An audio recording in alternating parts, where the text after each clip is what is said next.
নমস্কার বন্ধুরা, আশা করি সবাই খুব ভালো আছেন আর অনেক অনেক রান্না করে আপনজনদের অনেক আনন্দ দিচ্ছেন। আজ আমি রান্না করছি আবার বেগুনের আরেকটি পদ। তার জন্য ছোট ছোট বেগুন নিয়ে নিয়েছি, প্রায় 200 গ্রাম। বেগুনগুলোর বোটা ফেলে দিয়েছি আর বেগুনগুলোকে অর্ধেক করে কেটে নিয়েছি। এদিকে কড়াইতে তেল দিয়ে দিয়েছি, 3 চামচ তেল দিয়েছি, একটু তেল বেশি দিয়েছি। এটা অপশনাল, কেউ যদি কম তেলে করতে চান কম তেলেও করতে পারেন। এবার বেগুনে লবণ দিয়ে দিলাম আর হলুদ দিয়ে দিলাম। লবণ হলুদ মাখিয়ে বেগুনগুলো 5 মিনিট রেখে তারপরে কড়াইতে তেলে ভাজতে দেবো। 5 মিনিট হয়ে গেছে, এবার বেগুনগুলো ভেজে নিচ্ছি।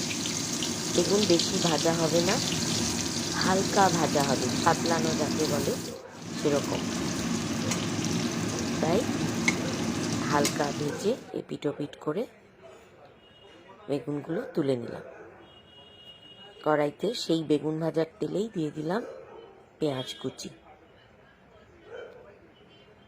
এখানে একটা বড় সাইজের পেঁয়াজ স্লাইস করে কেটে নিয়ে নিয়েছি।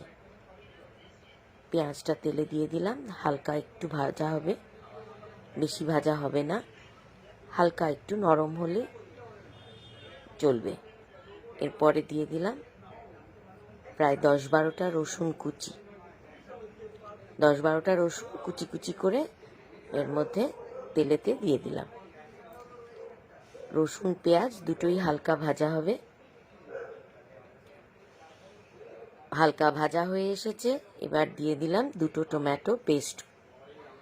2টো টমেটো নিয়ে ব্লেন্ডারে পেস্ট করে নিয়েছিলাম, সেইটাই এর মধ্যে দিয়ে দিলাম। এবার একটু খানিকক্ষণ নাড়াচাড়া করতে হবে যাতে টমেটোটা ভালো করে রান্না হয়। এদিকে একটা মশলা করে নিচ্ছি। কিছু গোটা মশলা নিয়ে নিয়েছি, সেগুলোকে শুকনো তাওয়ায় ভেজে গুঁড়ো করে নেব। মশলার নাম আমি সব মেনশন করে দিয়েছি।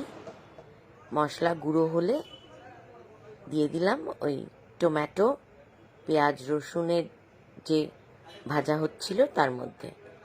মশলাটা একটু কষিয়ে নিয়ে তার মধ্যে দিয়ে দিলাম বেগুন। এবার দিলাম কয়েকটা কাঁচা লঙ্কা চেরা। ঝাল নুন এগুলো সবার নিজের নিজের স্বাদ অনুযায়ী। যেহেতু নিরামিষ রান্না, একটু মিষ্টি না দিলেই নয়, কারণ টমেটোও আছে। লবণ টমেটোর স্বাদটা ব্যালেন্স করে, তাছাড়াও একটু মিষ্টি আমি বেশি দিয়েছি যেহেতু নিরামিষ রান্না বলে।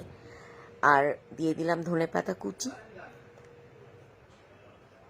এবার আবারও নাড়াচাড়া করে নিলাম। আমাদের বেগুন মনোহর তৈরি হয়ে গেল। রেসিপিটা যদি আপনাদের ভালো লাগে তাহলে অবশ্যই একটা লাইক দেবেন আর শেয়ার করতে ভুলবেন না। আর আপনাদের কমেন্ট তো আমার কাছে ভীষণই গুরুত্বপূর্ণ, তাই আশা করব আপনারা কমেন্ট করতেও ভুলবেন না। নমস্কার, আবার দেখা হবে।